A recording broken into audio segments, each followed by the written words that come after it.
حدیث نمبر 6098۔ حضرت سہل بن سعد رضی اللہ عنہ فرماتے ہیں کہ رسول اکرم صلی اللہ علیہ وسلم نے خیبر کے دن فرمایا، میں یہ جھنڈا اس شخص کو دوں گا جو اللہ تعالیٰ اور اس کے رسول صلی اللہ علیہ وسلم سے محبت کرتا ہے اور اللہ تعالیٰ اور اس کا رسول اس سے محبت کرتا ہے۔ فرماتے ہیں صحابہ کرام رضی اللہ عنہم نے رات اس حال میں گزاری کہ حضور علیہ الصلوۃ والسلام کس کو جھنڈا عطا فرماتے ہیں۔ جب صبح ہوئی تو صحابہ کرام رسول اکرم صلی اللہ علیہ وسلم کی خدمت میں پہنچے۔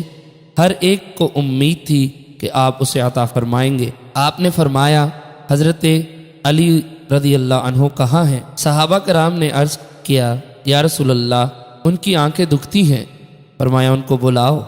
حضرت علی رضی اللہ عنہ کو بلایا گیا تو رسول اکرم صلی اللہ علیہ وسلم نے ان کی آنکھوں میں لعاب مبارک لگایا اور ان کے لیے دعا کی حتیٰ کہ وہ ٹھیک ہو گئے، گویا انہیں کوئی تکلیف نہ تھی۔